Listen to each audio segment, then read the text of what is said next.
Let's take a look back now at what sparked the latest events in Egypt and those demonstrations which began on June 30th. Unprecedented numbers of people took to the streets in different cities to call for the resignation of Mohamed Morsi, the country's first democratically elected leader of Egypt. CCTV's Nathan King joins us now from this newsroom with more on what triggered that military takeover. Nathan.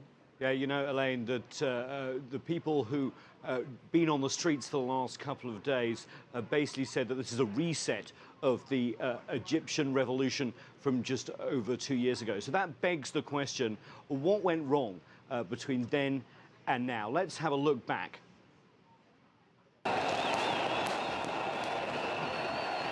Cheers and celebrations in Tahrir Square as Mohamed Morsi is overthrown by Egypt's armed forces.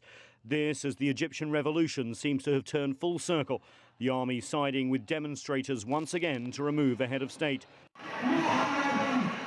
2 years ago, the same square united in calling for the ouster of Hosni Mubarak, who had ruled Egypt for 30 years. Motivated by cases of police brutality, a failing economy and long-simmering social tensions, Egyptians forced Mubarak to step down after 2 weeks of protests from Cairo to Alexandria, which paralyzed the country.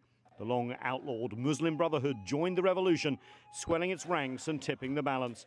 Stepping down, Mubarak was followed by the former intelligence chief, Omar Suleiman, one of his most trusted advisors. Then a succession of caretaker prime ministers did the same while the country was under military control before a new constitution was written and elections were held in May and June of 2012.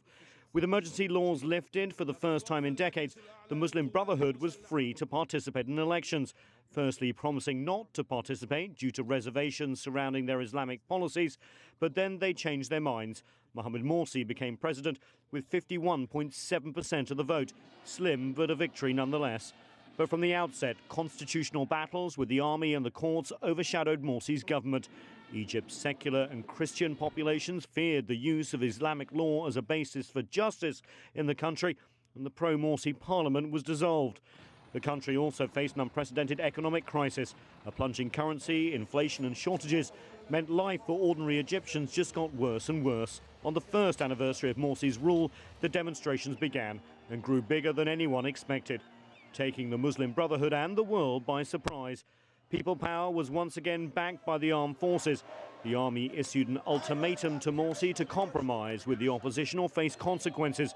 And in an address to the nation, Morsi, while admitting mistakes, said he was democratically elected and accused the army of planning a coup. When a 2-day deadline passed, the army moved. Morsi's government is gone, and once again the generals hold the balance of power in Egypt. The real test for those generals, of course, will be how quickly democracy can be put back on track. And the other question is, where does the Muslim Brotherhood fit into the democratic equation now that Morsi has been taken over? Well, and Nathan, Egypt is the most populous Arab state, and here we see an Islamic government unable to govern. What does this mean for political Islam in the region? Absolutely, you're right, because when he was elected, it was seen as a moderate Islamic government that had a majority, a slim one, 51.7% as we said there, that could perhaps bring the country together. That did not happen. We've seen the schism on the streets in the last 4 days, and this is actually giving comfort to people like President Bashar al-Assad of Syria, who says what we are seeing is basically the death of political Islam, that Arab nationalism is the way to go. And Egypt being a country of 90 million people, as you said, the biggest Arab nation, it has cultural and political influence way beyond its borders. So we'll have to wait and see the future political Islam, but the Muslim Brotherhood are definitely weakened. Just a year ago, they really thought that they were going to be in power for at least 4 or 5 years. And we've been seeing celebrations on the streets all day and right there in Tahrir Square as we're looking live. But does this doom democracy in Egypt? Well, you know, first of all, they came out on the street and out went Hosni Mubarak. Then a year after Morsi comes in, obviously out on the streets and using that as well. But what has lacked in Egypt over the last few years is the building of credible institutions. It'll be interesting to see how this interim government, how inclusive it is, how quickly they try and build those institutions, how the rule of law will work, and how, of course, elections will be organised and monitored, not just in Egypt, but across the international community. It seems that the world may be ready to give Egypt a second chance, but, you know, after second chances, you don't usually get another one. All right, CCTV's Nathan King reporting live from our Washington newsroom.